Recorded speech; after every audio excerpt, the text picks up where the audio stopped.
Bom dia, boa tarde, boa noite, caros ouvintes cósmicos. Rock Night no ar. Rock Night, a aleatoriedade da vida em conversas leves, divertidas e, por que não, imersivas, com convidados super, super, super especiais. Toda semana um programa novo para você curtir na sua plataforma de streaming favorita. E agora você pode também nos ver lá no Spotify. A gente já estava contando para vocês, né, que a gente estava subindo também os nossos vídeos lá no YouTube, mas agora o Spotify também é possível a gente se enxergar por lá. Então, nos assista, nos ouça também no Spotify. Acesse a nossa página lá no Instagram, rn.conversas, para saber de todos os convidados e convidadas e as nossas atualizações semanais. A gente, como já prometemos, vamos cada vez mais falar de Hacktown. Hacktown está chegando em setembro. A gente vai estar por lá também, fazendo o programa de lá. Então, a gente também quer encontrar você que nos ouve por lá, dar aquele abraço. A gente está numa expectativa muito bacana. Turminha, eu sou Cristiano Borges Franco e junto com meu amigo Felipe Guedes da Luz, a gente vai te conduzir numa viagem incrível no espaço-tempo, metaverso do nosso convidado de hoje. Antes de eu introduzi-lo, Felipe Guedes da Luz, salve, como é que tu tá? Pô, melhor agora. Salve, salve, Cris. Felizaço aí para esse bate-papo incrível e imersivo que teremos, né? Um cara aí que, graças a ti, eu conheci e nós estávamos contando aqui no bastidor que até hoje, de um workshop que eu participei, é inspiração, referência para mim. Então, bora ouvir bastante aí com esse cara e aprender. Bora ouvir o Bruno Macedo, turma, nosso convidado de hoje. Querido, seja bem-vindo, como é que tu tá? Nossa, grande prazer, galera, de estar aqui com vocês. O Cris eu conheci já há um tempo, né? E de boas experiências que a gente já fez juntos, assim. E com a minha empresa, né, a Rito, a gente desenvolveu algumas experiências. E o Felipe também agora, estou sabendo que participou de algumas delas, então super legal isso. E, cara, tô bem, né? Acho que depois de todo esse turbilhão que foi essa pandemia, né? Que foi tudo isso. Morava em São Paulo, agora estou aqui de volta em Fortaleza. Eu acho que tem uma grande complexidade. Eu tinha uma frase que eu usava há muito tempo atrás, sei lá, meados de 2017, a gente está em 2022, então o tempo realmente está muito mais rápido, que é, tipo, dançar com complexidade. Eu não sei se eu estou dançando com complexidade, assim, ultimamente, mas eu acho que a gente vai aprendendo, né, o ritmo, o passo a passo de como dançar com complexidade. Eu acho que tem sido um pouco essa a vibe não só minha, mas eu acho da humanidade assim nos últimos anos assim. Demais, Bruno, muito bem. Mas deixa eu falar um pouquinho para vocês quem é o Bruno Macedo, esse querido que eu sou fã. O Bruno é um antecipador de futuros, um baita futurista, um artista, desenvolvedor de jogos, criador de experiências, designer de espaços imersivos, de jogos de WhatsApp, experiências educacionais gerada, olha só, vamos falar disso, deepfake com inteligência artificial, né? Jogos de realidade alternativa e também é um baita artista, é um baita ator de teatro. Aqui ele tem, né, Bruno, como objetivo principal alavancar tecnologias como jogos 3D, realidade virtual e aumentada, inteligência artificial e entre outras para inspirar e proporcionar às pessoas pequenos momentos de diversão, admiração e crença em um mundo melhor. Tamo junto. O Bruno, como ele já nos adiantou aqui, ele é um dos fundadores da Rito, empresa que desenvolve experiências imersivas para pessoas e organizações vivenciarem cenários complexos, ele já está falando de complexidade aqui para gente, e criar memórias de futuros. Bruno, eu te conheci, eu acho que foi em 2016, por aí. Uhum. Você veio num evento aqui em Porto Alegre, trazido pela galera da Aerolito, do Friends of Tomorrow, para relatar, acho que um caso, na época tu tinha a FX, Future Explorers, que era uma Sim. plataforma para construção de futuros também. Acho que foi isso, né? Você estava aqui, era isso, 2016, Bruno? Era assim, eu lembro bem, era um evento, acho que o meu primeiro evento fora, né, do Ceará, falando, né, dando palestras, porque até então eu só falava no Ceará. E aí foi um evento, eu acho, da Aerolito, que ela convidou alguns alunos, ex-alunos, que tinham algum projeto interessante, né, que eles achavam que seria legal sobre mudanças, né, no mundo. Tinha uma frase que eles usavam muito, que era de causar impacto positivo. Então, eram projetos que causam impacto positivo.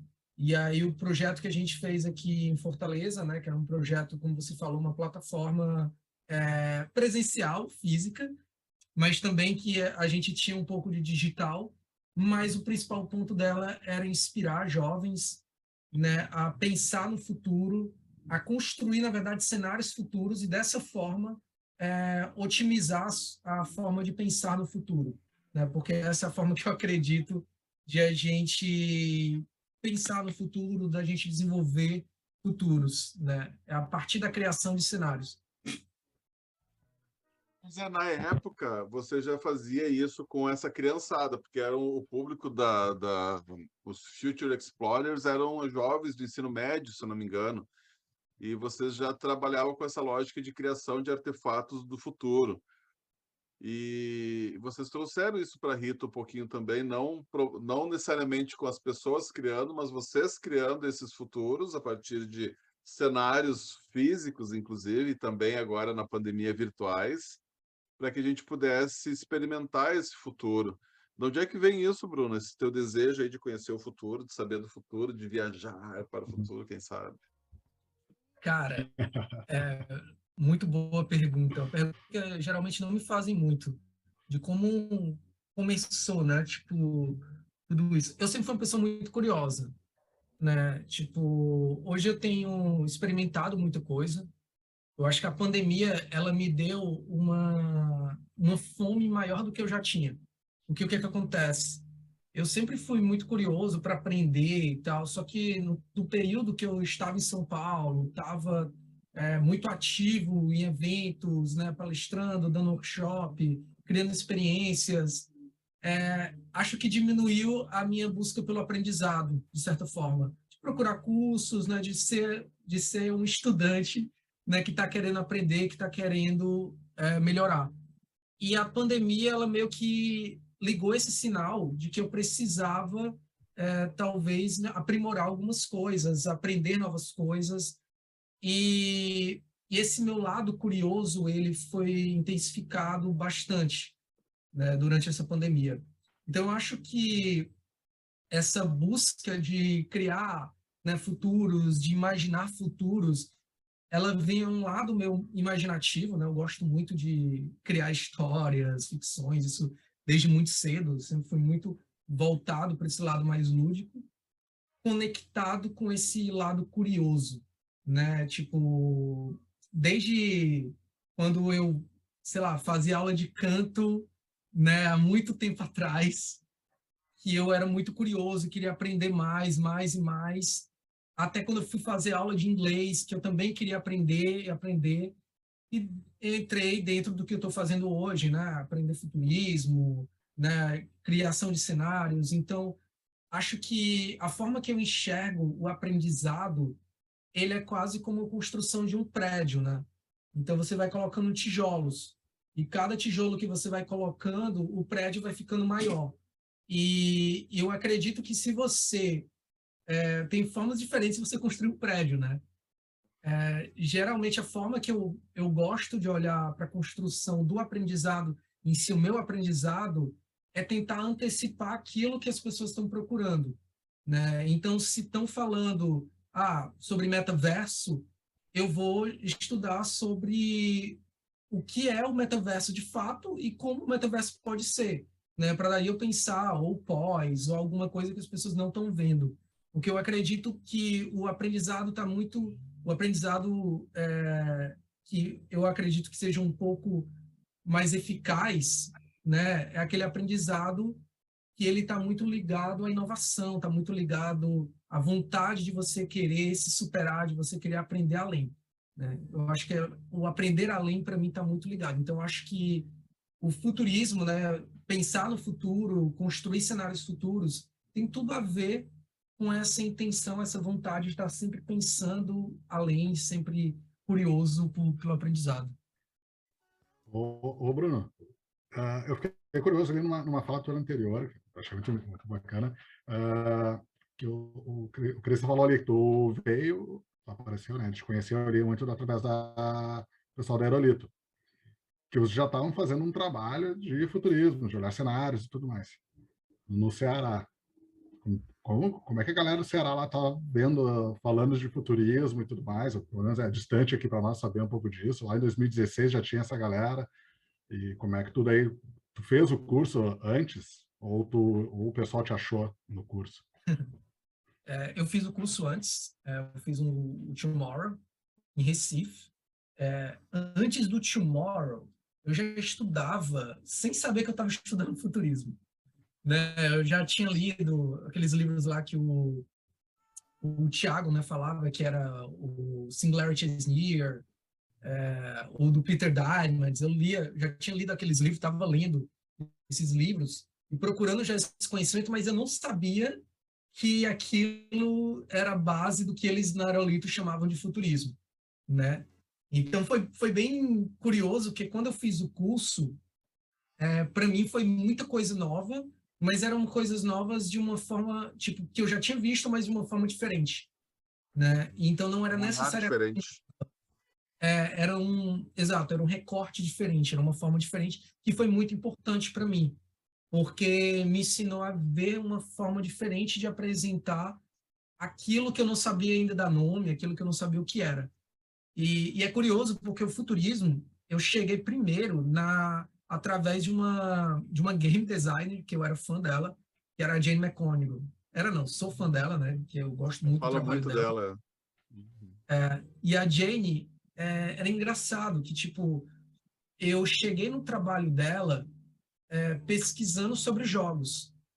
Antes mesmo de fazer esse projeto do FACS, de procurar futurismo, e ela já era do Institute for the Future, né? Para quem não sabe, ela enfim, game designer, mas ela acabou se tornando meio que diretora de projetos de inovação, futuro, dentro do Institute for the Future. E eu conhecendo o trabalho dela, aquilo me inspirou muito, né? Porque ela tinha uma forma completamente diferente de criar jogos, e eram jogos colaborativos, né? Que buscavam, de alguma forma, inspirar as pessoas, gerar mudanças, né? Em algum contexto, e aquilo me inspirou muito. Então, o FACS, né? Que foi o que surgiu, foi esse projeto que me levou lá para essa palestra no Aerolito e, consequentemente, me levou para São Paulo.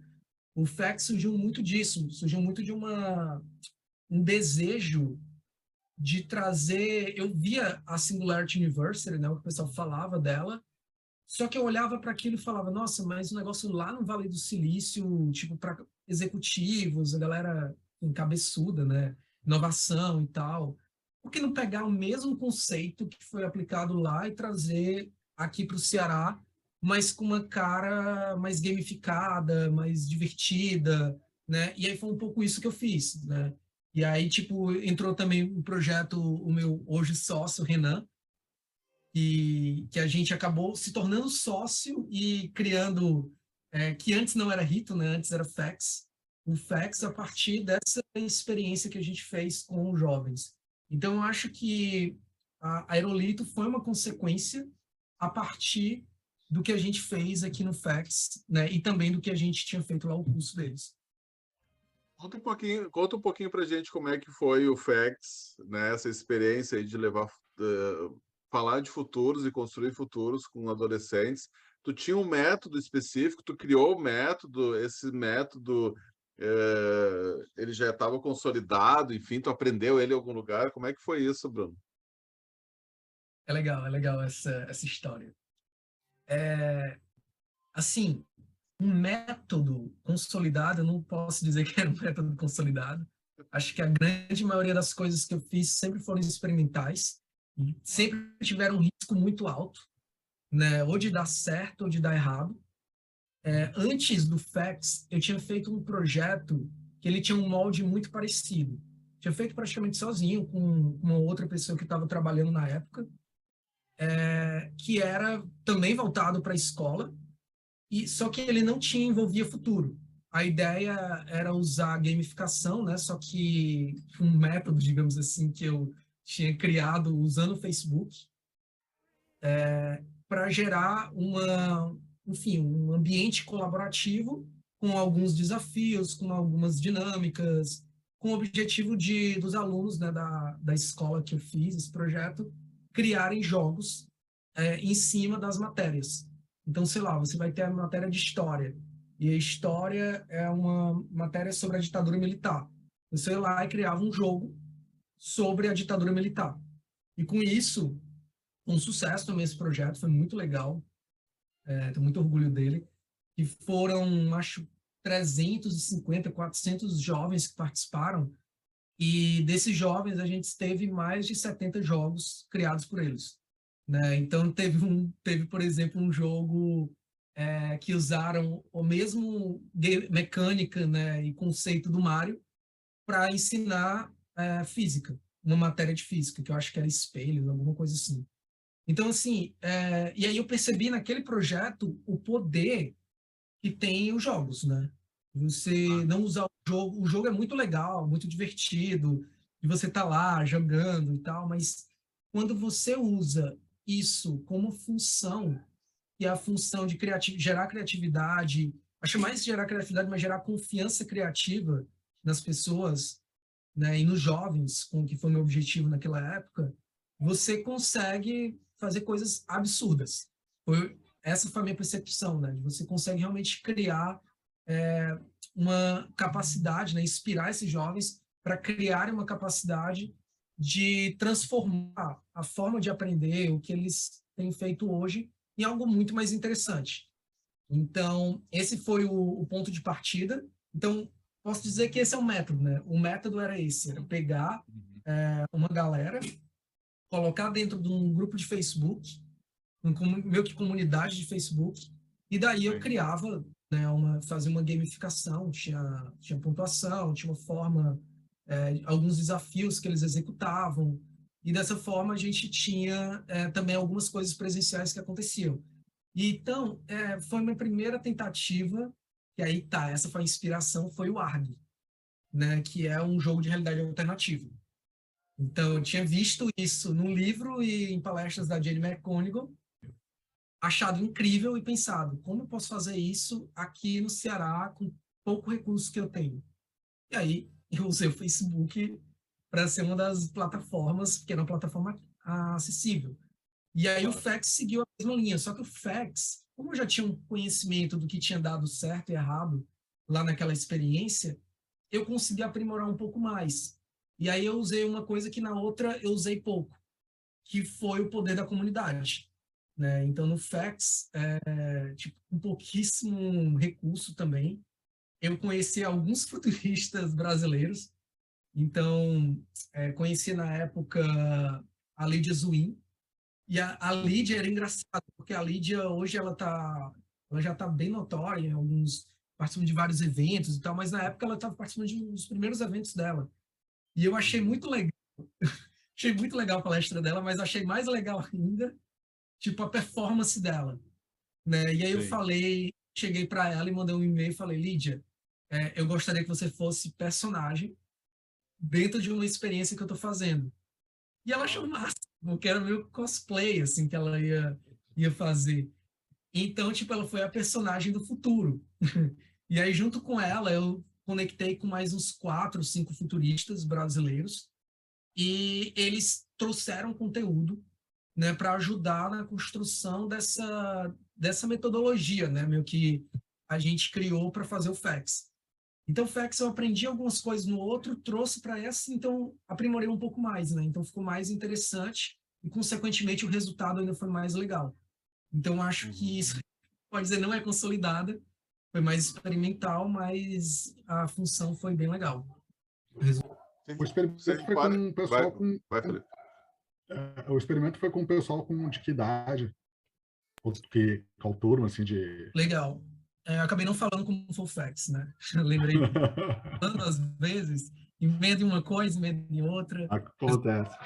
O experimento foi de 12 a 17 anos, né, basicamente. Então, tinha uma galera em ensino fundamental e médio. O experimento, como ele funcionou todo, né? A gente dividiu, foi 3 meses de projeto. O primeiro mês, a gente fazia meio que aerolito, né? Dava aulas para eles. A gente deu aula de ficção científica, a gente deu aula de... Não sei nem como chamar essa aula, mas era meio que uma aula sobre a evolução da humanidade, né? Que a gente pegou desde o início da humanidade, não da humanidade, mas do universo, até os tempos tecnológicos, né? O que está acontecendo hoje e tal. E a gente também teve algumas aulas mais lúdicas, né? De trazendo para eles, imagina alguns cenários futuros. E a gente trouxe alguns cenários para inspirar eles.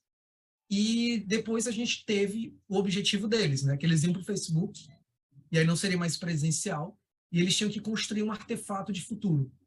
O artefato, ele é diferente do protótipo, né? Porque ele não precisa ser funcional, ele tem um objetivo mais de gerar uma discussão, de gerar uma inspiração, né? Mais inspiracional sobre o futuro. Então, tipo, eles tinham que pensar em um artefato que solucionasse algum problema dentro de 20 anos no futuro. Então, eles iam escolher uma temática. Então, a gente trouxe as 6 metas da ONU, né? Não é 6, mas a gente escolheu 6. E dessas 6, tinha algo voltado à economia, outra que era voltado a mudanças climáticas, meio ambiente, né? A gente tinha algumas ética, a gente tinha algumas, eles escolhiam, e aí, em cima disso, eles construíam esse artefato. E aí, o que foi muito legal nesse processo é que os desafios que a gente foi criando, a gente criou desafios bem interessantes para desenvolver a capacidade de eles pensarem no futuro. Porque eles não são treinados, na escola ninguém é treinado para pensar no futuro, né? A gente até tem uma coisa que o Alvin Toffler, se eu não me engano, fala. Não é o Alvin Toffler, acho que é o H. Wells. Ele fala que a gente tem centenas de milhares de professores de história ensinando história do passado, mas a gente não tem basicamente nenhum professor nas escolas ensinando história do futuro, ensinando a imaginar. E esse é meio que o objetivo da gente com esse projeto, né? Então, dentro desses desafios do Facebook, um dos desafios era construir seu future self. Conte pra gente um dia no futuro. Então, eles tinham que descrever como se fosse o diário deles de um dia no futuro. De manhã eu faço o quê? À tarde, o que eu estou fazendo? O que eu trabalho? Tipo, eles tinham que fazer um diário do futuro. E foi super legal isso, porque a gente viu coisas que, honestamente, eu já fiz vários trabalhos com empresas, enfim, grandes empresas, pessoas de inovação, e eu vi poucos chegarem nos cenários que eles chegaram, tipo uma galera de 12 a 17 anos do Ceará, né? Cenários realmente interessantes, plausíveis, que a gente pegou aquilo e falou, nossa, isso daria uma boa ficção científica, sabe? Então, assim, é legal a gente perceber, o que eu percebi nesse projeto, além do artefato que era a construção final, a entrega final, foi muito legal o processo. E o processo para eles foi muito rico, né? Porque além deles terem participado, que foi uma coisa que não é muito comum você ver nas escolas e nesses projetos, os pais se envolveram muito também. A gente teve no próprio grupo de Facebook muitos pais querendo entrar para participar junto com os filhos, né? E entrando em contato com a gente, dizendo que nunca tinha visto o filho querendo trabalhar no projeto da escola, sabe? Tipo, querendo ir no final de semana para a escola para encontrar os amigos para poder trabalhar na construção do artefato dele. Eu vi uma coisa assim muito bacana e que dá muito orgulho de lembrar. A escola, e eu também passei muito por isso, acho que muitos passaram, quem está vendo aqui agora também deve ter passado por isso. A gente tem que decidir muito cedo o que a gente vai fazer. A gente é quase obrigado a isso, né? E aí a gente olha para aquilo e fala, nossa, olha o tanto de possibilidades que tem. Só que dentro, geralmente, principalmente aqui no Ceará, que é muito tradicional e é muito cabeça fechada muitas vezes, acredita-se muito que existe um leque muito limitado de profissões, de carreiras. E aí fica muito preso na ideia do direito, da engenharia, da Profissões medicina, tradicionais, né? fica muito nesse lugar. E, logicamente, esses jovens, eles estavam muito presos nesse lugar também. Uhum. E um feedback que a gente recebeu, que para mim foi... eu ganhei o projeto depois disso, eu vi de alguns alunos, né? Teve especialmente uma aluna que me chamou muita atenção, de que ela chegou assim no final da aula dela para falar comigo, né? Eu perguntei, tem alguma dúvida sobre o projeto e tal? Ela, não é sobre o projeto, é sobre minha carreira, o que eu estou querendo fazer, vestibular. Ela tinha uns 14, 15 anos. Então, daqui a 2 anos ela faria vestibular, né? Então, ela falou, eu estou fazendo um projeto, construção do artefato, sobre nanotecnologia. Ela estava criando um artefato que seria um nanorobô que ia ajudar no tratamento de doenças como câncer, etc. E ela disse que estava estudando muito a fundo aquilo e estava amando, vendo as pesquisas científicas e tal. E ela me perguntou, você sabe que eu conseguiria fazer esse curso? Porque eu estou muito interessado em me formar em nanotecnologia. Uau! É tipo assim, é tudo que você quer ouvir. Mas ao mesmo Caramba, tempo, velho. uma frustração, porque eu falo, nossa, infelizmente não tem esse curso no Brasil. Pois é. Talvez fora tenha, e você pode procurar, mas... E naquele momento me deixou muito emocionado, porque ela falou, meus pais querem que eu faça medicina, ou direito. Mas eu tô fazendo isso, eu tô amando, me amarrando muito nessa história. Eu queria muito trabalhar com isso. Então, a possibilidade, que foi o que eu, assim, fiquei mais feliz, assim, né? A possibilidade de ver jovens, tipo, gostando de fazer algo, né, dentro da escola, um trabalho, um projeto, e esse projeto, de alguma forma, poder interferir, né, não o projeto, mas o processo dela naquele projeto, de alguma forma influenciar na decisão de carreira, isso é muito impactante. Né? A gente tem um exemplo de uma pessoa, de um dos jovens, da dois, que eles acabaram criando quase uma sociedade durante o projeto, de que eles acabaram no final, tipo, um deles criou uma série de ficção científica, um curta, né, como artefato. Ele criou um Uhum. curta e levou o curta para lá, levou até pipoca, né, levou um carro de pipoqueiro para a sala, enfim, foi muito legal. Mas esse cara, por exemplo, ele foi um cara que mudou a forma de pensar, a forma de Uhum. trabalhar, com ele até hoje, inclusive, né? Ele, para vocês terem ideia, eu não sei exatamente qual seria a profissão que ele ia querer exercer, talvez ele nem soubesse ainda. Mas hoje ele é programador e está querendo trabalhar com arte 3D, né? O Que cara foi demais. roteirista, sabe, para outro lugar. E foi exatamente o que ele fez lá. Ele criou cenários, ele criou ficções, né? Então é muito legal você ver o impacto que teve no pós, né, com essa galera, que geralmente esses projetos têm um impacto muito grande na hora, mas no pós não acontece, né? E foi legal Sim. ver isso. Pois é, Bruno, e parece, assim, eu também comecei a estudar futuros ali por 2014, 15, mais ou menos, e aí eu conheci o pessoal do Copenhagen Institute for Future Studies, né, o Peter aqui no Brasil, depois cheguei na Aerolito e tudo mais, depois cheguei em vocês, enfim, o curso ali foi bacana porque a gente foi conhecendo as pessoas da rede, criando a rede, conhecendo pessoas que já estavam trabalhando com isso ou que tinham desejo de, e aí eles foram uma comunidade bacana aí que, né, tenho alegria de dizer que são grandes amigos, né, a partir disso aí. Mas me parece, tá? E aí me falta conhecimento mesmo, que não tínhamos projetos, a exemplo do FEX, rodando nas escolas. Você mesmo falou que era uma iniciativa. Hoje tem o Teach the Future, mas eu não sei se já estava rodando e com que intensidade ele estava rodando aqui no Brasil, que inclusive é a querida da Rosa Alegria que conduz aqui no Brasil esse projeto, a Lud Pimenta, enfim, uma galera incrível aí também que está tocando o Teach the Future. Mas me dá a impressão que tu estava assim criando algo novo ali, meu. Não era? O Peter Fischer não existia naquela época, na verdade. Não Rosa existia, Alegria né? Financeira. Não existia ainda. Eu participei de uma das primeiras conversas assim, do Teach the Future aqui no Brasil, junto com a Rosa Alegria, assim, grande parceira, já fez várias coisas com a gente.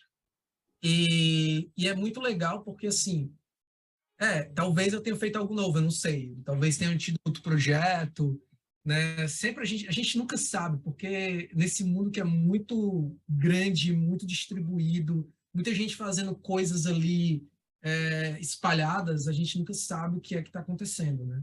Mas, na época, eu não tinha nenhuma referência daqui. A referência que eu tinha de projeto de futuro nesse sentido era a Singularity, na época, e as Jane McGonigal fazia, era o que eu conhecia do futuro. Até descobri depois, que comecei a entrar mais profundamente, que já tinham sido feitas outras coisas, experiência e tal, no mundo.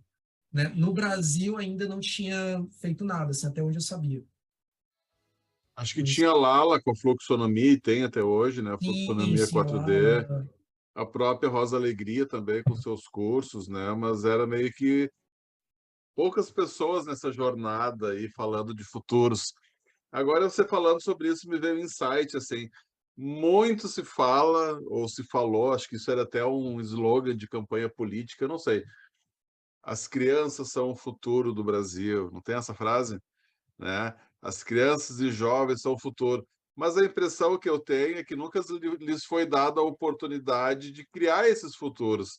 Sempre se tratou de encaixar essa gurizada, essa moçada, essa juventude toda aí, num futuro já construído por outros, e que não é o futuro que a gente quer. Né? A lógica da imaginação, de pensar o que não existe, isso é muito novo, Bruno. Né? Por isso que tu tem essa dificuldade aí de extrair coisas diferentes de pessoas adultas, né, nas empresas, nas organizações. Eu também me deparo muito com isso, sabe, nas oficinas de Foresight, aí o pessoal tem uma dificuldade tremenda em sair do presente, no máximo o presente estendido, né, utilizando as tecnologias já existentes para criar alguma coisa nova em 5, 10 anos, mas algo totalmente novo, que eu acho que é próprio da criatividade, né, a criatividade que nos possibilita isso, é bem difícil, velho. É bem difícil. Eu compactuo aí com a tua impressão. Acho que nem é uma impressão, é um fato. Mas bora lá. Facts, Future Explorers, Aerolito veio para São Paulo. Você veio para São Paulo fazer o quê, doutor? A Rito nasceu lá em Fortaleza ou nasceu em São Paulo? Nossa, só um comentário sobre isso que tu falou. A gente, na Rito mesmo, começou muito, acho que nos meados. Eu tô perdido no tempo, assim, sabe? Do que a gente Problema. fez até o que fez. Mas eu acho que em meados de 2018 a gente começou a falar muito de descolonização de futuros, né? Que hoje é uma pauta muito forte. Tem uma futurista que é muito difícil o nome dela, mas para mim hoje uma das pessoas que eu mais admiro, trabalha com o futuro, que é a Mônica Bielskich, né? Uma bielorrussa que, enfim, entrar no Instagram dela vai ser um passeio por Nárnia, digamos assim, mas uma Nárnia colonizada e não estereótica. E eu acho muito interessante porque esse movimento de pensar no futuro de forma mais descolonizada está ganhando força, né? Sim. Além dos estereótipos, né? Enfim, olhando de uma forma mais diversificada, mais pluralizada. E inclusive a própria Mônica, ela criou um Instagram que chama Protopia Futures, né? Que aí vai muito na ideia, uma ideia aí que o Kevin Kelly trouxe, de a gente pensar em futuros não distópicos ou utópicos, mas mais protópicos, né? Que não é nem bom, não é nem ruim, né? Mas a gente tem que entender que o mundo é complexo, que o mundo está mudando o tempo todo. E quando a gente vai pensar em ficção científica, a gente tem que pensar em algo que fuja um pouco dos estereótipos, que seja mais plural. Mas voltando à pergunta, né? Tá, São Paulo. Cara, como é que aconteceu? A gente recebeu proposta, né, para a gente transformar o FACS numa experiência corporativa. Foi assim que começou, né? Então a gente, uma empresa chamada Ferolab, procurou a gente, né, com um cara, na época era CEO Honrado. Não era o Conrado? O Conrado, isso. O O Conrado. Conrado foi uma pessoa muito importante, né, no nosso processo, e, enfim, um grande amigo. A gente teve, eles chamaram a gente para ir para lá e prototipar esse produto. A gente criou o Fexco, né, na época, a gente fez alguns projetos com Fexco e tal, mas acabou evoluindo para um outro caminho, mas foi o processo de entrar em São Paulo, né? Então, foi a partir daquele momento que a gente entrou, e aí um detalhe, né, interessante dessa história, que eu acho que poucos sabem. A Catarina, ela não era nossa sócia ainda. Ela não fazia parte ainda, tipo, do Fex, e depois Fexco, mas a gente era amigo dela. A gente conheceu na mesma época que a gente te conheceu, né, ali na Aerolito. A Catarina foi uma das palestrantes, ela estava apresentando um projeto dela na época de educação, e a gente se conheceu, a gente ficou muito próximo dela, eu fiquei muito amigo, conversava bastante, e quando a gente foi para São Paulo, foi uma das pessoas que colou na gente, né? Colou e a gente estava o tempo todo, saía, enfim, era tipo rolê o tempo todo. E nessa história, a Catarina convidou a gente para mentorar a gente. Ela estava fazendo um processo para Israel, né? Tipo, um programa de inovação, que eu não vou lembrar agora o nome, que tem em Israel, e ela ia ser mentora nesse projeto, e ela desenvolveu uma metodologia e se ofereceu para poder testar e experimentar junto com a gente. E isso foi muito legal, né? Porque foi um mês, mais de um mês, eu acho, muito imersivo, né? A gente se encontrava bastante ali naquele Google, enfim, aquele Google para empreendedores, né? Aquele prédio que tem em São Paulo. A gente passou, acho, uns 3 meses indo para lá, quase todo dia, né? E num processo de criar, de transformar o Fax em um negócio. E daí, desse processo, surgiu duas coisas. Primeiro, um novo negócio. A gente entendeu que o Fax não era um negócio, o Fax, na verdade, era um projeto. E o negócio que surgiu foi a Rito. E nesse mesmo processo surgiu a Catarina como sócia da gente. E então foi daí que começou a Rito. Então a gente teve lá começou, acho que um dos primeiros projetos que a gente pegou como Rito, inclusive, foi aquele lá para Fierges, né? Eu acho que foi um dos primeiros projetos que a gente pegou. Então foi assim, né? Como tudo começou. Então, São Paulo, você vê. Então, tipo, São Paulo, Rito começa, e daí, nesse processo da Rito, em São Paulo, a gente teve que desbravar, né? Então, a gente passou, como acho que todo mundo que vai desenvolver alguma coisa nova, várias dificuldades, vários problemas para conseguir criar alguma coisa que fosse um pouco mais consolidada, que tivesse um pouco mais de business, né? Fosse mais negócio mesmo. E aí, as primeiras coisas que a gente criou em São Paulo nessa nova jornada, na época, acho que em 2017, acredito eu, foi o What If. Então, o What If, né, ele surgiu dentro de uma intenção nossa de se conectar com as pessoas, com a galera de inovação, com a galera de futurismo, a galera que falava sobre isso. A gente queria se conectar, a gente queria fazer alguma coisa relevante. E aí, na época, eu e o Renan, a gente juntos pensou numa metodologia dentro do WhatsApp, né? Uma forma mais rápida de você prototipar, não prototipar futuros, mas de você acelerar o pensamento futuro, né? E aí a gente pegou uma metodologiazinha que a gente tinha criado no Canvas, que a gente tinha feito, adaptou esse Canvas para o What If. E gamificou isso, usou de gamificação para transformar isso em uma experiência divertida. E aí o What If foi uma experiência, talvez uma das experiências mais legais que a gente já fez. Uma experiência de 3 meses imersivos no WhatsApp, que, sei lá, reuniu, até onde eu sei, mais de 200 pessoas, né, em tempos diferentes do Brasil, não só do Brasil, mas do mundo inteiro, né, porque teve gente, depois que eu descobri, do Google da Argentina, que participou, tinha gente do Uber. Uau! A gente não tinha noção do tamanho do negócio. A gente chegava num evento e vinha a galera falar com a gente de, nossa, eu não acredito que vocês criaram aquilo e tal. E a gente, nossa, mas a gente nem sabe quem você é. Isso é muito louco, porque a gente viu que isso foi relevante para as pessoas, né? Foi Uhum. daí que a gente começou a ver algumas pessoas querendo criar algumas coisas depois no WhatsApp, né? Fazer coisas mais nesse sentido, né? Mas foi daí que surgiu, tipo, muitas das coisas que a gente fez hoje como Rito foi a partir do Oref, né? A partir de um Olha, experimento que deu super certo e hoje o Oref, enfim, a gente aplicou com Fierges, né? E vários outros, já perdi a conta, acho que o Oref foi uma das experiências mais aplicadas da Rito, assim. só para a galera que está nos ouvindo saber, né? Então, já que foi um dos primeiros projetos da Rita, essa galeria aí meteu só 400 pessoas no auditório para brincar de What If, pensar futuros. Eram 400 pessoas, eu imagino que umas 10 mesas, mais ou menos. Cada mesa era um assunto diferente. E é que essa galera tinha que co-criar junto, então. Claro, teve algumas falas antes e depois também sobre futuro, sobre cenários, sobre o nosso propósito ali, enfim, trazendo contexto para que daí as pessoas pudessem, então, co-criar juntas ali no universo de pelo menos 400 pessoas.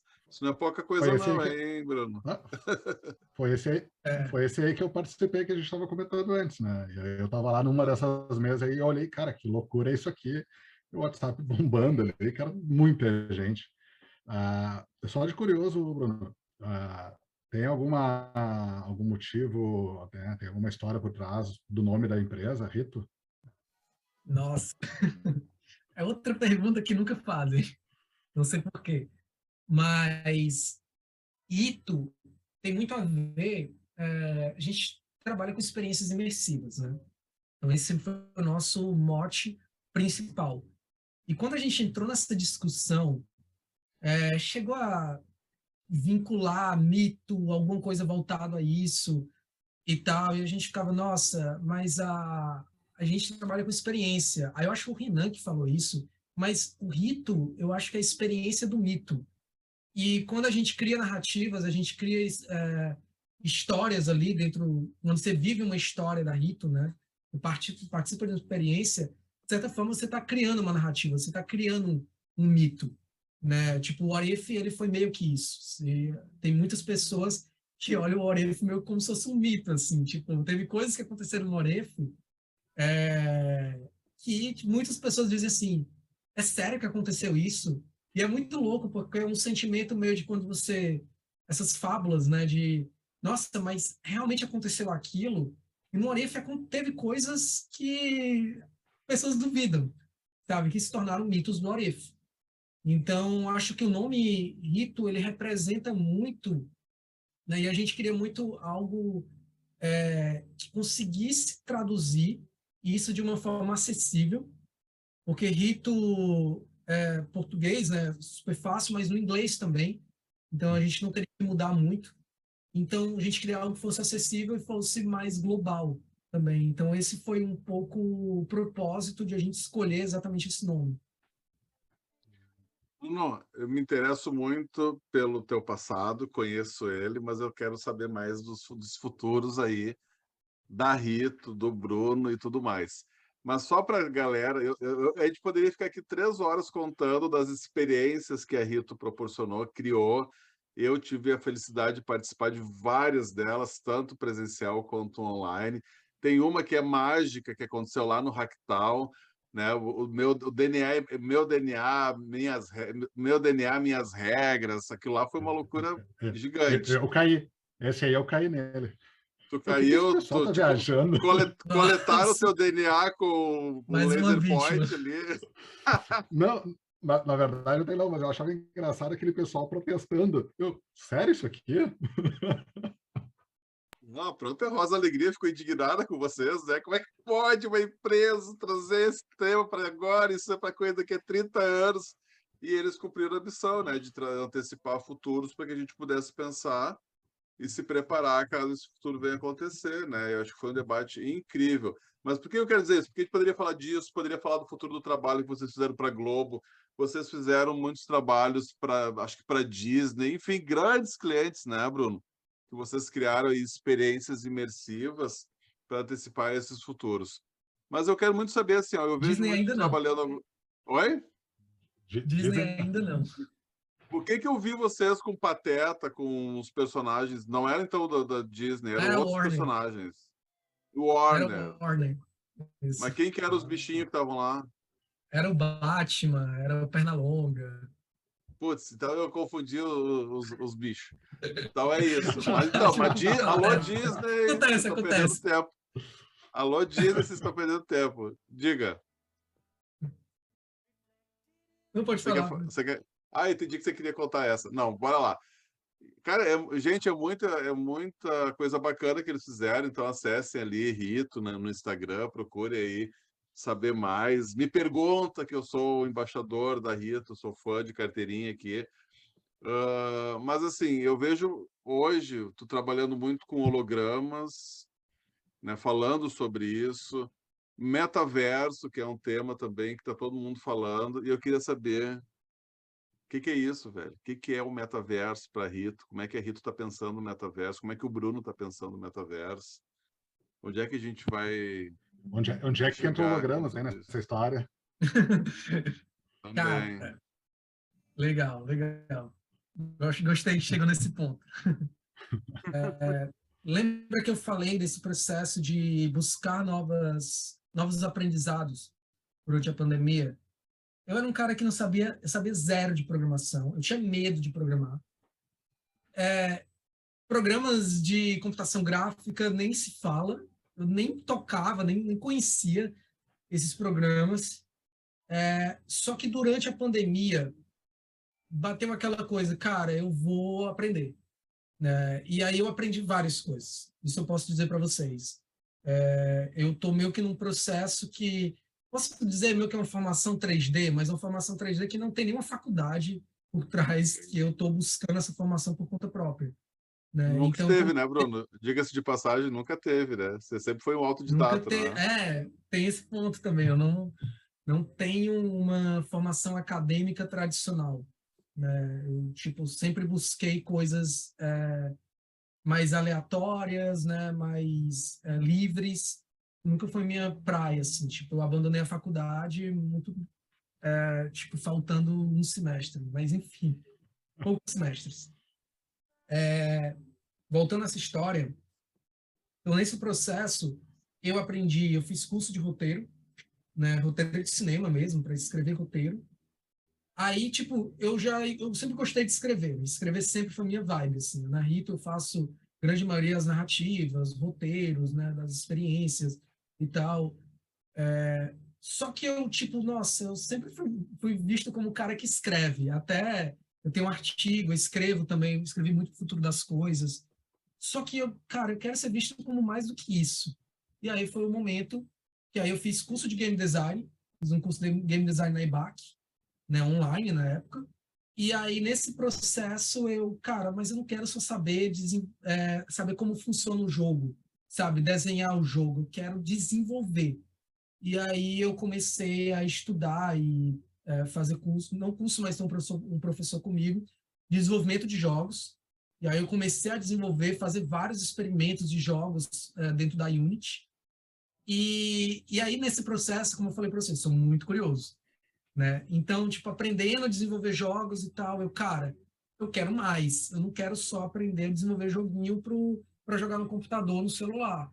Eu quero, tipo, entrar nesse mundo de metaverso. Eu quero entender, tipo, como eu posso criar algo para realidade virtual, realidade aumentada, né? E aí eu comecei a abrir meu leque de possibilidades, né? Fui aprender a desenvolver para realidade virtual.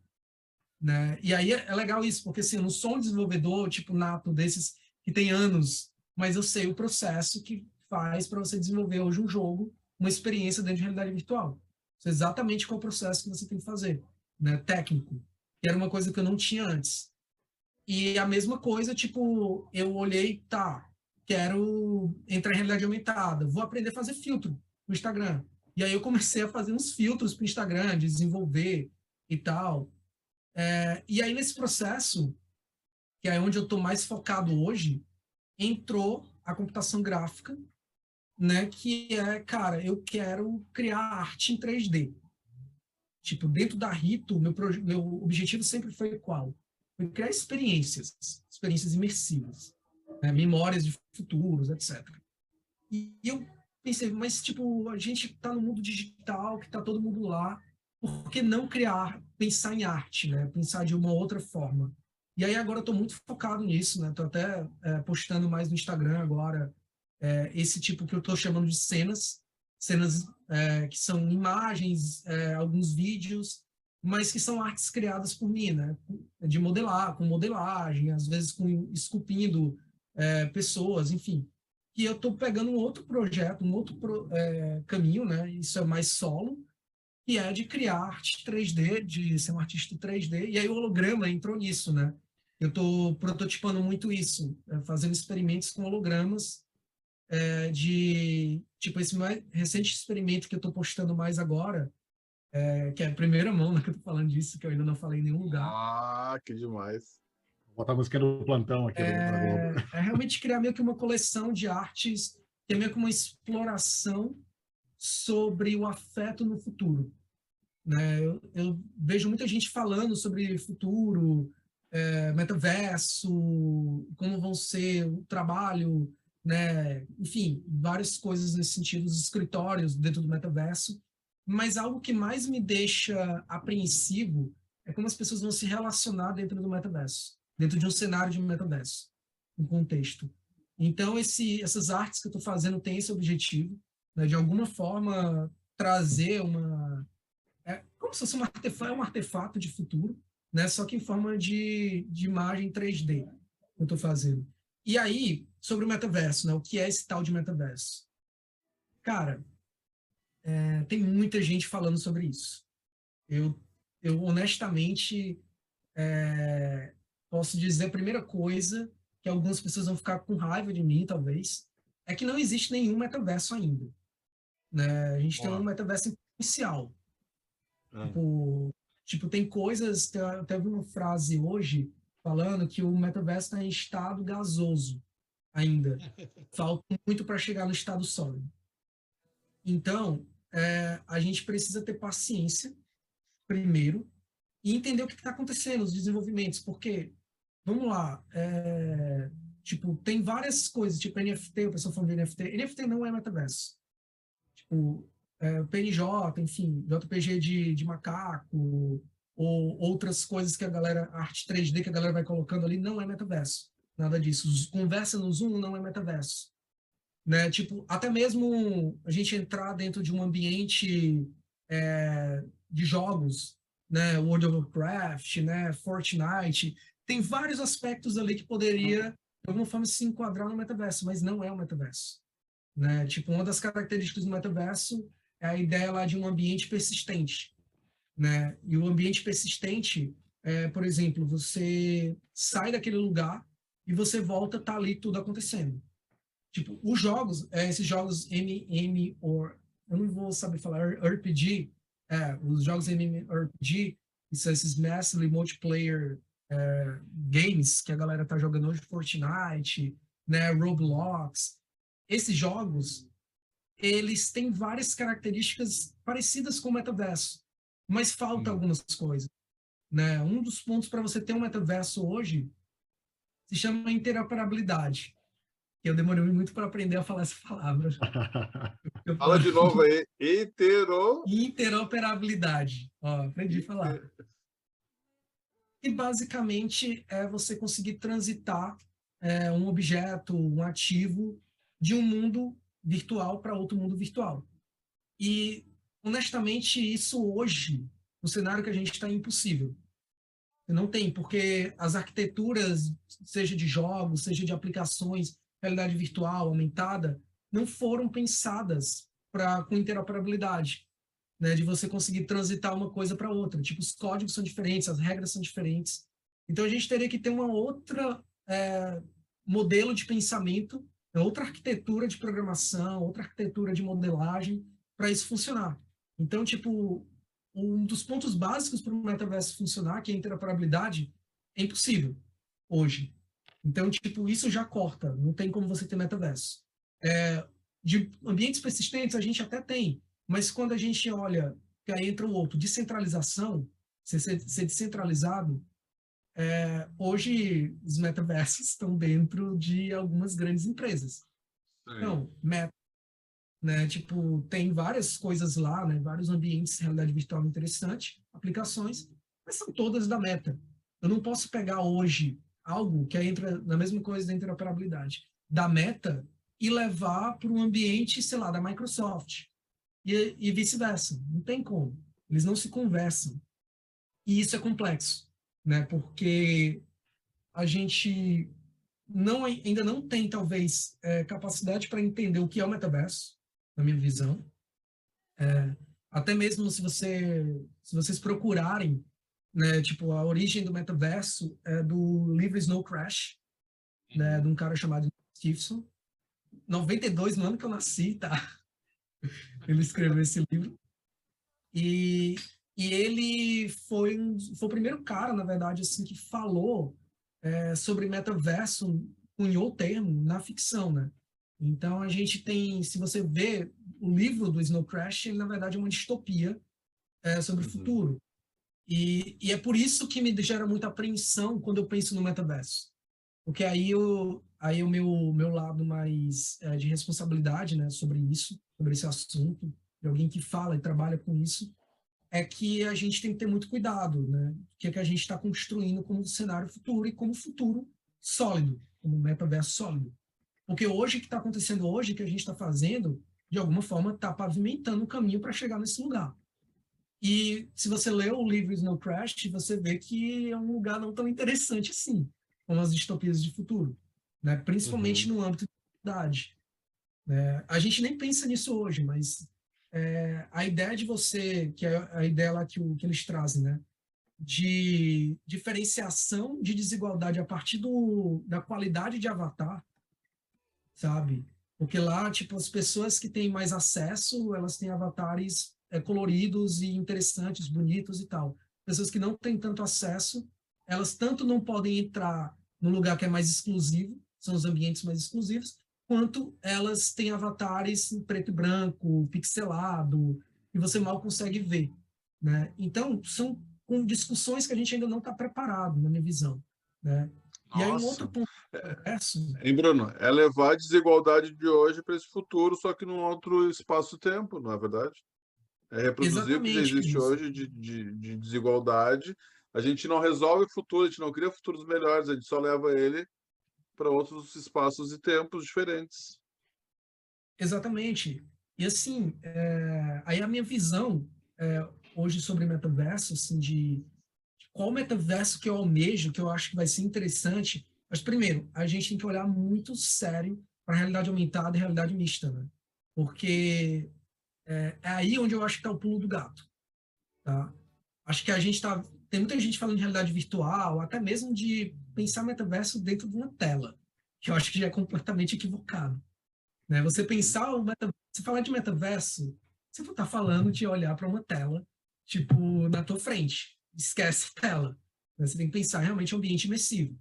Outra forma, outra arquitetura, outra construção mental.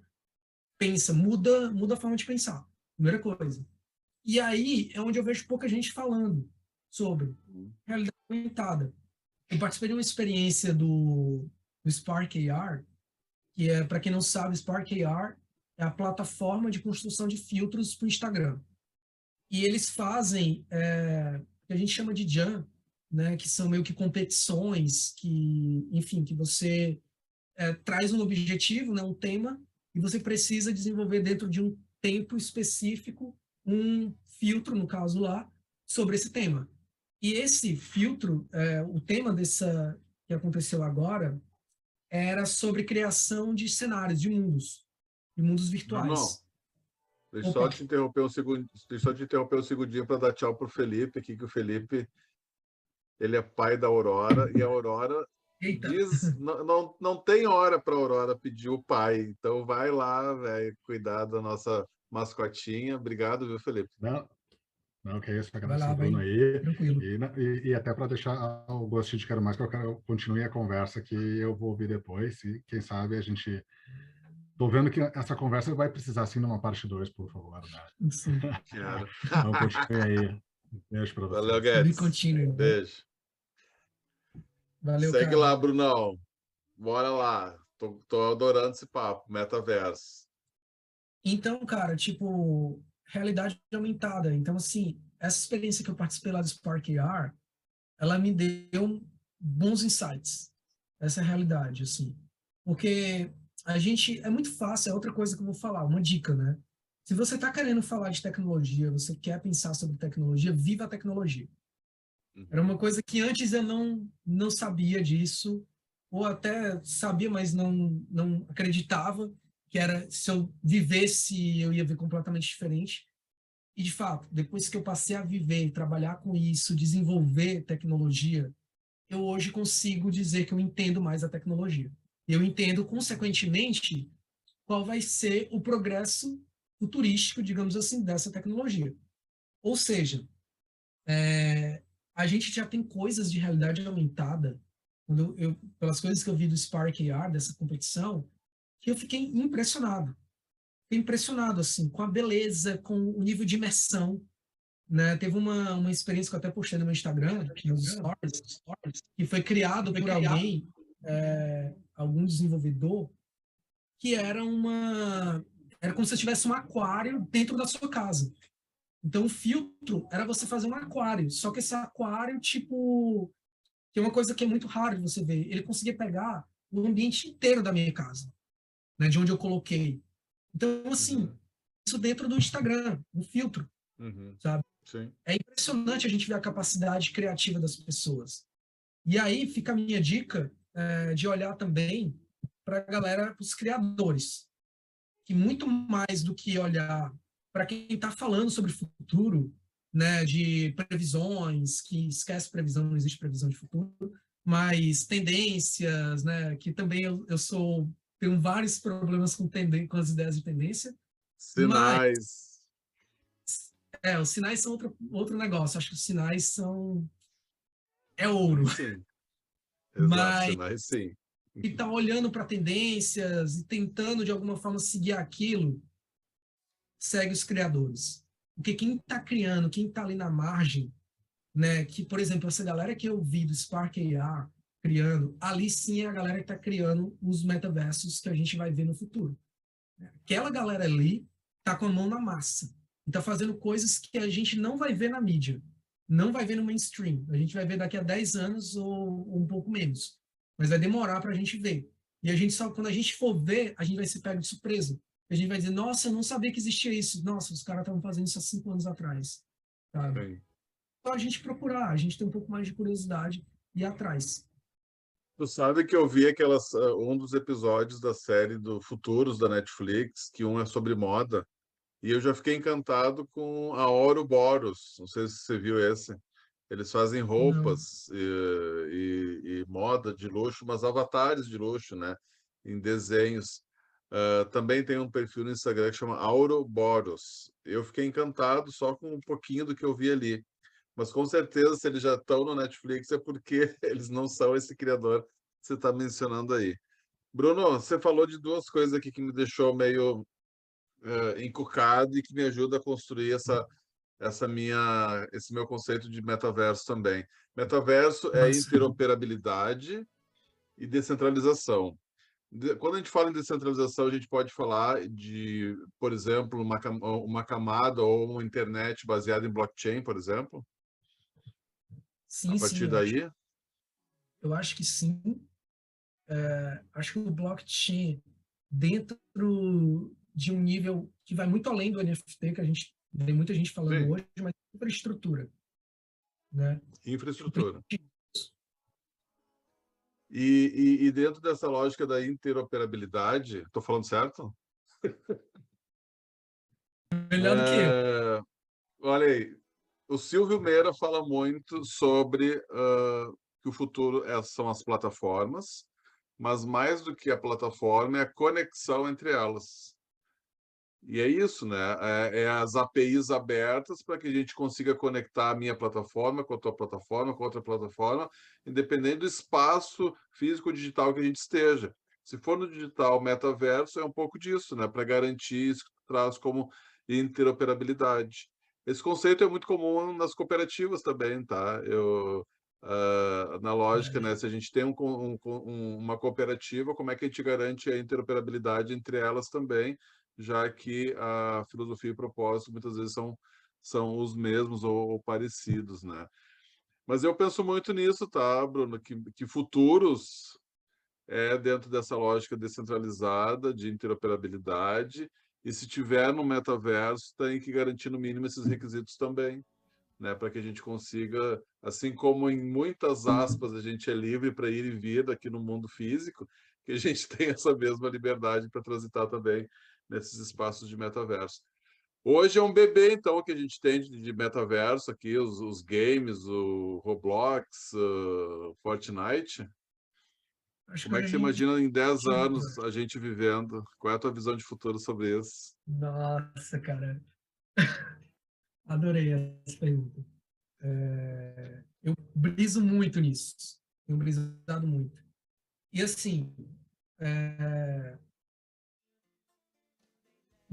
quando eu penso em metaverso, uma das primeiras coisas que a gente tem que se preocupar, né, porque eu acho que a gente tem que pensar mais sobre isso, preocupar no bom sentido, é que, cara, superpopulação.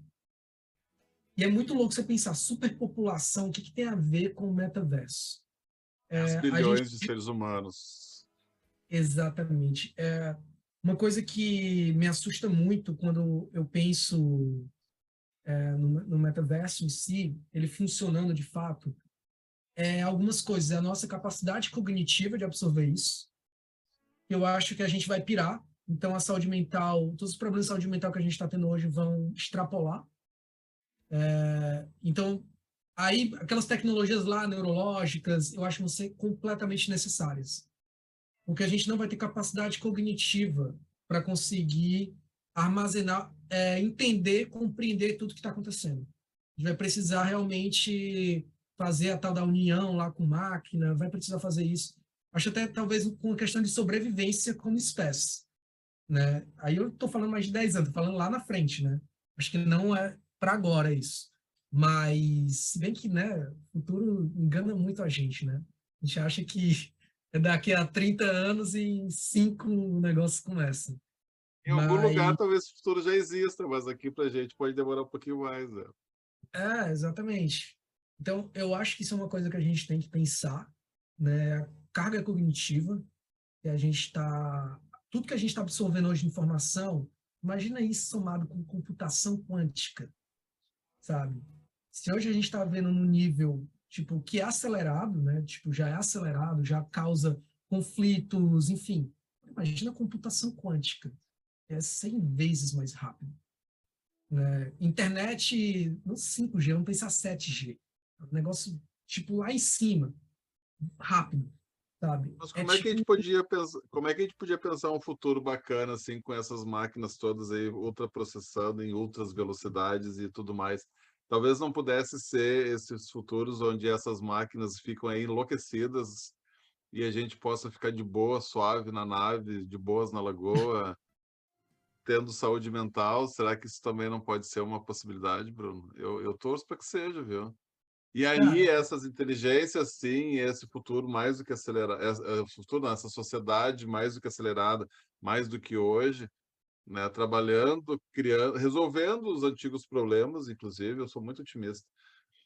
Problemas que a gente não resolveu até hoje, né? Por exemplo, a lógica da desigualdade, da pobreza e tudo mais. Mas aí tendo máquinas para fazer isso. é, eu já fui, tipo assim, uma pessoa extremamente otimista, né, em vários cenários. Hoje, eu não estou dizendo que eu não sou mais, hoje eu ainda sou, mas de uma forma diferente. Por isso que eu acho que o conceito lá de protopia, para mim, faz muito sentido, né, de enxergar que, tipo, cara, tem coisas, muitas coisas acontecendo no mundo e, consequentemente, tem muitas óticas diferentes, né? Então, da mesma forma, e se a gente for olhar os dados, né, de como era há 100 anos atrás e como é hoje, relacionado a doenças, né? Tipo, a gente tem vacina hoje para muitas doenças que a gente não tinha, as pessoas morriam antes. doenças completamente... que hoje a gente já tem vacina, sabe? Que antes a gente não tinha. Então, assim, a evolução que a gente teve, a gente parar para pensar, né, acesso à escola, acho que toda essa questão de desigualdade, de diversidade, né, as discussões que a gente está tendo hoje sobre racismo, né, tipo, sobre gênero, elas são incríveis, né? Eu acho que a gente tem que aplaudir essa evolução que a gente teve ao longo do tempo, e ver isso como otimismo, porque realmente aconteceu muita coisa. Mas a gente também sabe que ao longo desse tempo todo, tipo, o Brasil e outros países passaram por ditaduras, né?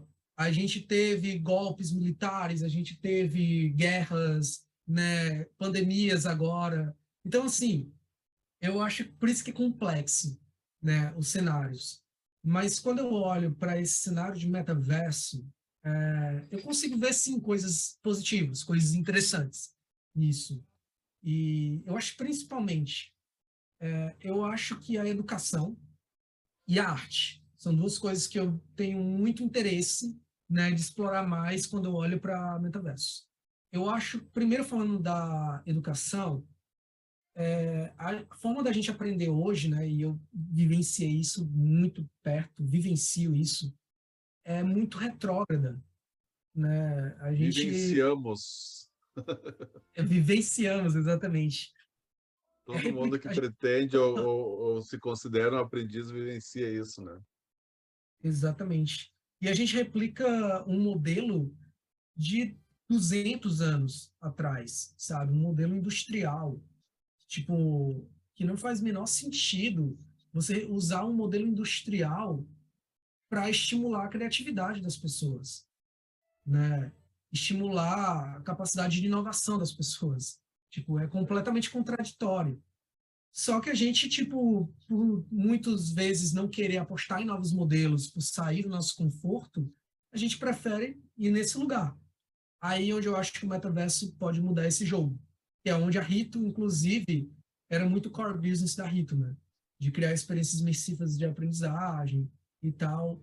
E a gente já olhava, tipo, lá no momento que a gente foi pensar o nosso modelo de negócio, a gente olhava o metaverso como um ponto, meio que ponto final, né? O ponto onde a gente chegaria no modelo ideal de negócio. E é quando a gente entra num cenário de contexto de metaverso. E por que o metaverso pode mudar a educação? Primeiro porque a gente, dentro de um ambiente imersivo, virtual, a gente pode criar basicamente tudo. Eu posso, se eu vou ensinar história, sei lá, sobre a história da Grécia Antiga. Ao invés de eu ser um professor na sala de aula, horas e horas te falando como Platão fazia tal coisa, Sócrates, etc., vai ter Bora para só Atenas conversar com Platão, não é isso? vai para Atenas conversar com Platão, sabe?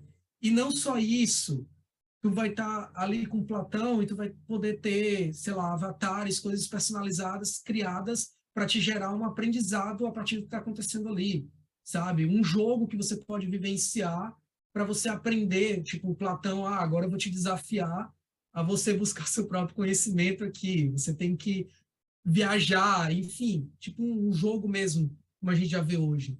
Então, o aprendizado, a educação ganha outra esfera, né? Que aí a gente vai para a educação imersiva de fato, né? Porque hoje, tipo, até admito, quanto Rito, a gente fazendo várias coisas imersivas e tal, é o que a gente tem de imersivo hoje, né? A gente consegue fazer, o recurso que a gente tem.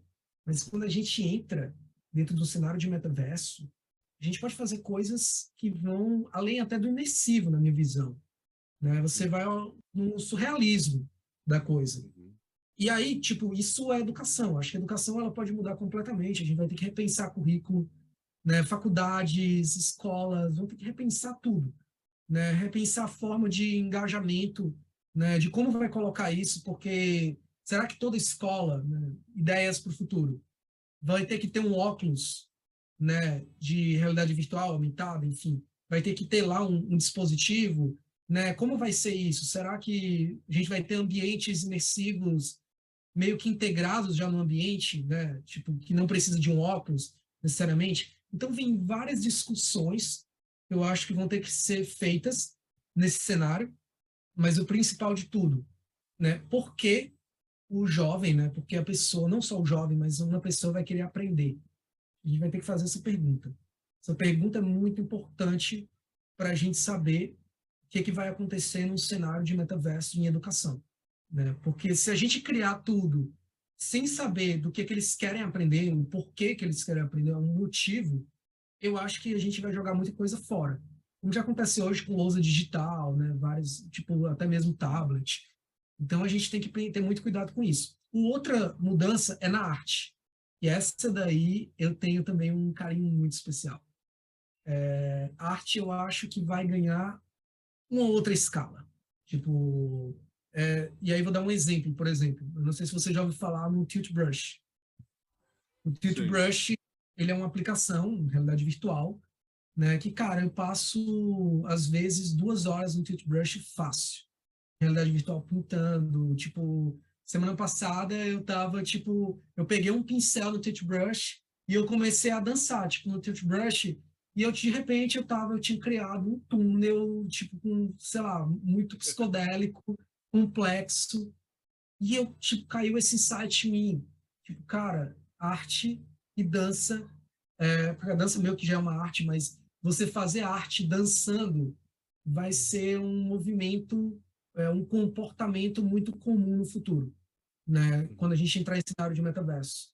Então, a gente vai, consequentemente, se movimentar mais. Então, aí eu não vou cravar, obviamente, porque eu não cravo, não acredito nessa ideia né, de que vai ser assim, mas é uma das maiores probabilidades, né, e cenários mais prováveis que eu entendo, que eu percebo, é que a arte ela vai estar muito alinhada à nossa capacidade de movimentação, ao ambiente que a gente está, de a gente aproveitar o ambiente de uma forma mais ampla, né? Não ficar só na ideia de um canvas na sua frente, pronto, melhor. O canvas não vai ser mais um papel na sua frente ou um computador na sua frente, mas vai ser um ambiente inteiro. Eu acho que isso muda tudo. Mesma coisa da educação. Vai ter que repensar tudo. E é pensar também que ao invés de você estar criando uma pintura, né? Eu já pensei muito nisso. O que é que o Picasso, o Van Gogh vão criar? O Van Gogh, tipo, ele foi lá e criou a pintura dele na Noite Estrelada. Lindo, incrível. Tipo, você olha para aquilo, você se transporta. Agora imagina você se o Van Gogh tivesse nascido nessa época e ele criasse a Noite Estrelada dentro de um ambiente em 3D e você consegue andar na cidade da Noite Estrelada. Consegue andar naquele ambiente. Então, é isso que a gente tem que pensar na arte no futuro. Né? Não é pensar mais, tipo, vamos criar... Tipo, eu acho muito legal o que está acontecendo em NFT. NFT, ele é um caminho. Um caminho é uma forma de comercialização muito interessante. Eu acho que vai estar muito conectado nesse futuro da arte no metaverso. Mas a gente não confundir o NFT como produto final, como a experiência, porque ele não é a experiência em si. Né? A experiência em si é o que a arte sempre foi, né? A experiência de você criar. E aí, só um último ponto na arte, que aí é uma ideia que eu tenho, acredito muito. A gente vai parar só de criar, né, ambientes em Canvas, a gente vai começar a criar monumentos. E aí eu essa pergunta. Hoje, a gente tem vários monumentos históricos, né? Tipo, a gente tem lá a Torre de Babel, né? A gente tem o negócio lá de Paris, né? A gente tem várias coisas legais. Torre Eiffel, etc. Várias coisas interessantes. Mas quais serão os monumentos que a galera será capaz de criar dentro de cenários de metaverso? Né? O que a gente vai ver? Será que a gente vai ver as 8 maravilhas que a gente tem hoje no mundo? Quais seriam as 8 maravilhas dentro do cenário de metaverso? E quem serão essas pessoas? Porque, tipo, para a gente criar uma pirâmide no Egito, é onde se sabe, precisou de sei lá quantas pessoas, né? Milhares de pessoas para criar uma pirâmide. Hoje, uma pessoa só, do seu quarto, consegue modelar e criar uma pirâmide e colocar ela em 3D. Quem são esses criadores que vão estar criando esses novos monumentos? Deixa esse questionamento aí. Eu tô tendo muitos insights aqui te ouvindo, velho. E eu acho que esse conceito, esse que tu traz sobre a arte, futuros e metaverso, eu acho que talvez a arte, se esses espaços de metaverso forem democráticos, né, as pessoas tiverem acesso a esses espaços, a arte tende a se democratizar ainda mais. E aí, mais do que espectadores de arte, a gente também pode se tornar criadores de arte, né? Também poderemos ser todos artistas de alguma forma Tem uma coisa e para falar sobre aumentar a isso. nossa criatividade, né? Manda aí. Acabei esquecendo desse ponto, muito importante. Pensar o metaverso de forma integrada, né? Tipo, não é pensar só a realidade virtual, não, inteligência artificial, tudo integrado. E nesse cenário que está tudo integrado, hoje a gente já tem uma coisa que não está integrada ainda, mas eu acho que já já vai estar, que é a arte criada por AI, gerada por AI. Sim. Eu estou fazendo isso também, né? Estou experimentando com isso. Eu tive recentemente uma grande alegria que desde fevereiro que eu estava esperando, que eu entrei, né, no programa deles lá para ser tipo, ter acesso, né, à criação à ferramenta deles de criação de arte do OpenAI, que é o DALL-E. E finalmente eles me deram, depois de 6 meses, o acesso para poder Uau, parabéns. a arte gerada por AI. E eu comecei a brincar com isso e, cara, é incrível, é bizarro. Porque, assim, me deu vários insights. Primeiro, criar arte, você vai começar a criar arte a partir do texto, né? Então, a partir do que você escreve, então você vai ter que ser muito bem, muito conciso no que você coloca ali. Porque o que vai ser criado de arte vai ser a partir da sua concisão, da sua forma de escrever. Isso é algo muito surreal. E aí, qual é o meu ponto sobre isso? O Westworld, né, nessa temporada nova que eles fizeram, eles trouxeram uma cena, eu até compartilhei também nos meus stories, que eu fiquei muito chocado. Porque para mim, tipo, é muito óbvio que, tipo, a gente às vezes não pensa nisso, mas é muito óbvio. Mas para mim foi tipo assim, cara, eu vi aqui a imagem do futuro, tipo, uma cena de futuro de fato acontecendo. Que é uma personagem, né, a Dolores, enfim, e ela está trabalhando numa empresa de desenvolvimento de jogos. E ela é uma design de narrativas, né? Ela cria narrativas para esses jogos. Só que como é que ela cria narrativa? Tipo, ela tem uma tela holográfica na frente dela, com um cenário acontecendo, e ela vai criando, ela vai falando. Eu quero agora que seja a história de um pai com a filha dentro dentro do sertão de um lugar X e está chovendo. Eu quero árvores com folhas verdes e vermelhas e tudo se constrói na frente dela. E aí é onde eu acho que a coisa fica bonita, interessante de a gente pensar em metaverso e arte. É a capacidade de a gente colaborar, por isso que eu falei, tipo, tem coisas boas e ruins acontecendo nesses futuros, mas uma das coisas que eu acho mais interessantes, e se a gente conseguir alavancar bem esse potencial, a AI vai ser uma grande aliada nisso. É a colaboração com a AI para a gente criar arte no nível que a gente nunca viu na história. Né? Então, o que a gente vai ver de filmes, de séries, né, de experiências, e detalhe, de isso que eu acho que é das limitações que tem hoje, nas restrições. Eu demorei muito para poder entrar nesse mundo, porque eu tive que aprender a desenvolver programação, modelagem, todas essas coisas. Demorei muito.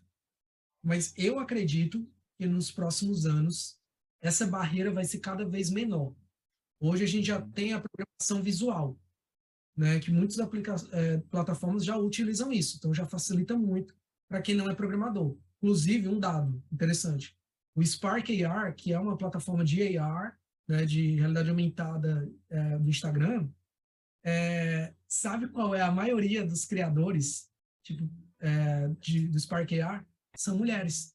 60% dos criadores do Spark AR estão criando filtros de realidade aumentada, experiências de realidade aumentada, pode ser o metaverso do futuro, são mulheres. Então, acho que é legal a gente estar atento nesses dados, nesses sinais que estão aí acontecendo nesse futuro. Ainda sobre a arte, né? Eu acho que a arte sempre será livre, senão não é arte. A arte é livre na sua essência, né?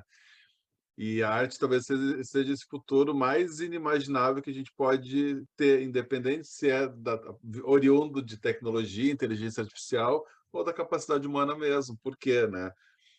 Tantas obras de arte que a gente vê e não entende ou não compreende, ou que não são para ser entendidas ou compreendidas, mas elas têm uma maravilha, uma magnitude que muitas vezes é incompreensível. Acho que isso é um pouco arte também, né? E talvez com a inteligência artificial a gente consiga, então, tangibilizar o que não existe, que é a nossa criatividade, né? Tangibilizar na arte toda a nossa potência criativa para imaginar as maiores disrupções aí possíveis, ou loucuras da nossa cabeça, simplesmente, que vão estar ali registradas de alguma forma. Ainda, né, uma coisa, quando você falou lá no comecinho, quando você trouxe visões mais pessimistas, e talvez não pessimistas, mas realistas sobre o futuro das coisas, o futuro da sociedade, você falou da questão dos avatares, né, que quem vai ter dinheiro para pagar um avatar mais colorido, menos colorido. Eu me lembrei muito daquela série que passa, eu acho que na Amazon Prime, que chama Upload. Você É viu? perfeito. Ótimo exemplo. Upload, então a galera está no metaverso, metaverso fechado, vamos tratar assim, né, Bruno? É um metaverso de uma empresa, como o Facebook, a Meta. E lá dentro tem as pessoas que têm grana para poder viver nos metaversos mais lindos e maravilhosos, com cachoeiras, com um hotel 5 estrelas, com piscar os olhos e ver a comida que você quiser, comida digital, evidentemente, né? Mas se bem que teve atualização lá, eles agora estão sentindo cheiros e alguma Sim, coisa de paladar, se eu não me engano. tá mais Mas imersivo. tem... Oi? Tá mais imersivo. Tá mais imersivo. Mas tem lá nos porões deste mesmo metaverso a galera do 2 GB, que só tem 2 GB para gastar durante o dia todo, né? Enquanto os outros esbanjam gigabytes, tem a galera do 2 GB que pode viver naquele espaço, mas não pode se movimentar nem respirar muito, porque cada respiro vai perdendo 2 GB. Então, um pouco disso esse futuro pode ser também. Me lembrei também do Altered Carbon, se eu não me engano, que também são as facções, como é que chama? A máfia italiana, a máfia japonesa, como é que chama? É uma máfia, eu não lembro exatamente também. Mas tem A uma. máfia, né? Que mesma É, lógica, né? Tem quem tem grana, compra os melhores, os melhores capas, né? Os melhores corpos, e quem não tem grana tem que se contentar com qualquer corpo, né? Enfim, então fica a dica aí para quem está nos ouvindo, Upload e Altered Carbon, pelo menos, né, Bruno? Porque a ficção científica é mágica por conta disso, né?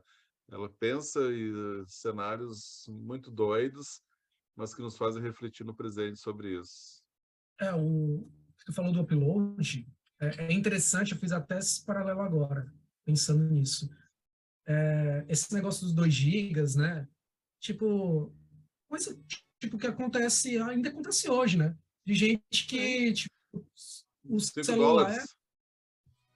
Bom, Uma pessoa que tem $5 para viver por dia, ou $1 para viver por dia, ou 2 um gigas, um dólar. pouco isso. Ou, por exemplo, numa questão de celular, de crédito mesmo.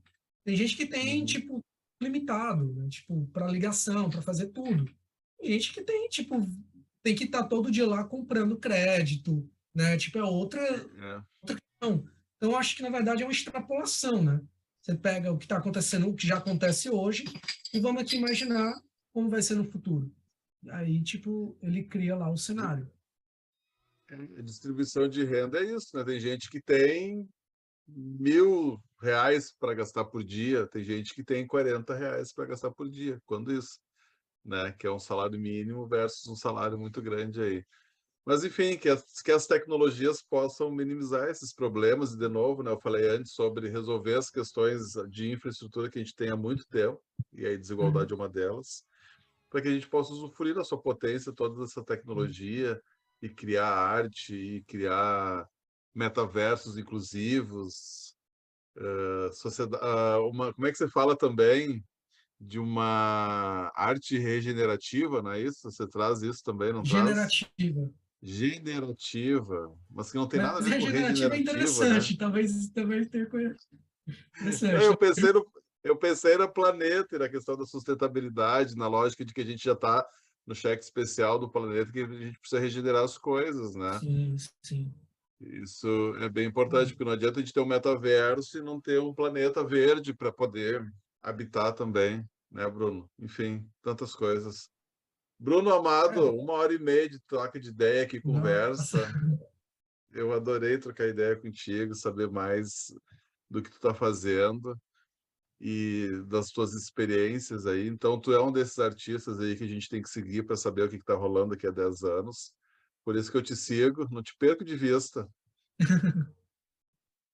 Querido, deixa teu recado final aí para a turma, onde te encontrar, como é que pode colaborar legal. contigo de alguma forma. Não sei o quanto tu está colaborando aí, atuando dessa forma também. Manda aí. Legal. Primeiro recado, assim, final, assim, tipo, é muito legal. Primeiro, eu adorei o espaço, né? Porque eu falei várias coisas aqui que geralmente eu não falo, né? Porque não perguntam, então as perguntas foram muito boas. Então, isso é muito legal. E, assim, eu acho que a gente, às vezes, não quer pensar no futuro porque tem medo de pensar no futuro, né? Da ansiedade, né? Eu acho que, como muitas pessoas, também sofro de ansiedade, né? Principalmente depois de tudo que aconteceu nessa pandemia. Mas eu acho, assim, que é importante, sabe? Eu acho que pensar no futuro é meio que um espaço de imaginação para a gente experimentar, para a gente entender melhor os nossos limites criativos, né? A nossa capacidade de criar mundos.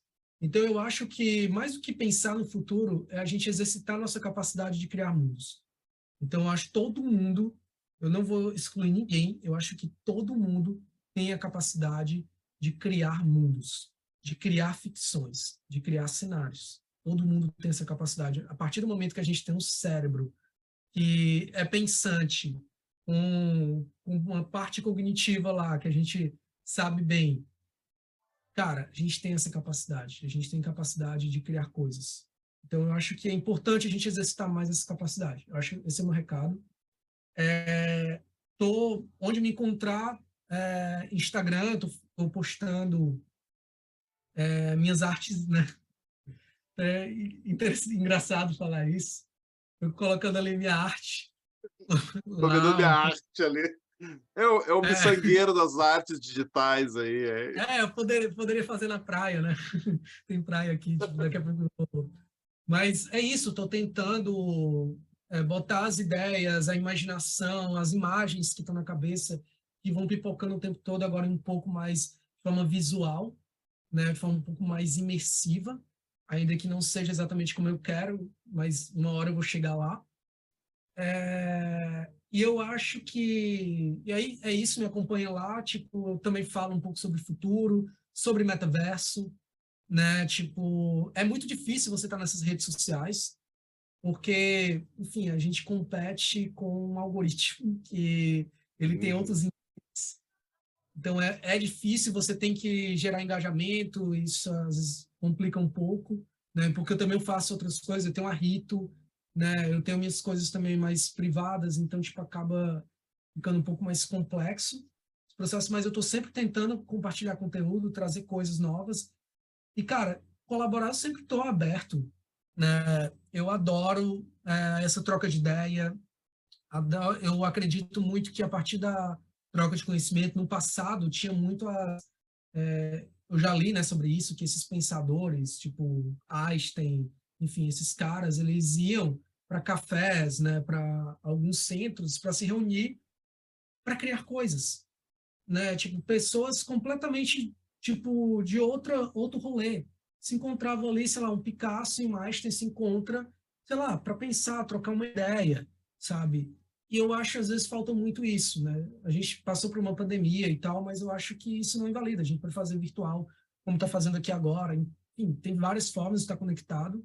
Eu estou sempre aberto de estar trocando ideia, de estar conectado e também criando coisas, né? Hoje eu estou fazendo muito solo, em algum momento eu vou estar conectado, trazendo isso para Rito, né, trazendo isso, fazendo isso colaborando com alguém, mas hoje eu estou fazendo mais solo. Então, quem quiser também manjar ou, enfim, quiser aprender mais e aprender junto comigo, que eu estou aprendendo também, então a gente aprende junto sobre computação gráfica, né, tipo, sobre modelagem, desenvolvimento de jogos, metaverso, realidade aumentada, enfim, criação de experiências, tudo isso estou aberto, gosto de compartilhar, gosto de trocar e aprender. É isso. Demais, Bruno, valeu, obrigado pela tua participação. Me permite te roubar aqui um texto teu lá do teu Instagram e eu vou pedir para quem está nos ouvindo fechar o olhinho nesse momento e tentar imaginar essa cena e esse diálogo. Bora lá. Já não sinto a minha respiração. O vidro à minha frente é apenas uma porta opaca para o abismo que me aguarda. Quem disse que eles tomariam nossos empregos? Eles estão aqui pelas nossas vidas. Recebi de quem jamais poderia esperar a dose de esperança e afeto que nenhuma máquina fria jamais poderia dar. Quem visualizou essa cena e quiser comparar com a cena visualizada pelo Bruno, vai lá no Instagram dele, Bruno Rito, que ele tem uma imagem onde ele traz essa legenda aqui, dessas experiências aí que ele nos relatou que ele está fazendo aí com a tecnologia. Galera, Rock Night, conversas aleatórias, conversas leves e divertidas, eu falei para vocês, imersivas, com convidados super especiais, como foi o Bruno hoje aqui. Toda semana a gente lança um programa novo para você curtir na sua plataforma de streaming favorita. Acessa lá o nosso Instagram também, rn.conversas, para saber de todos os nossos convidados e convidadas e as nossas atualizações. Bruno, valeu demais. Obrigado pela tua participação. Prazer te conhecer lá em 2016, te rever e poder usufruir aí da tua cabeça, aí, do teu pensamento, das tuas ideias. Eu me inspiro muito contigo, viu, velho? Digo mesmo, cara. Muito bacana, muito prazer, reprazer, né? A gente se encontrando aí e, tipo, cara, é isso, tamo junto. E admiro muito o projeto que vocês estão fazendo. E é isso, vamos nessa. Se quiser chamar de novo. Vou chamar, mas eu quero que tu venha com o Renan e com a Cata para nós trocar uma ideia aí, e aí vamos fazer uma festa aqui daí. Valeu, turminha. Fiquem com Deus, seja ele quem for. Até o próximo programa. Beijão. Valeu, Brunão. Valeu, galera. Tchau, tchau. Falou.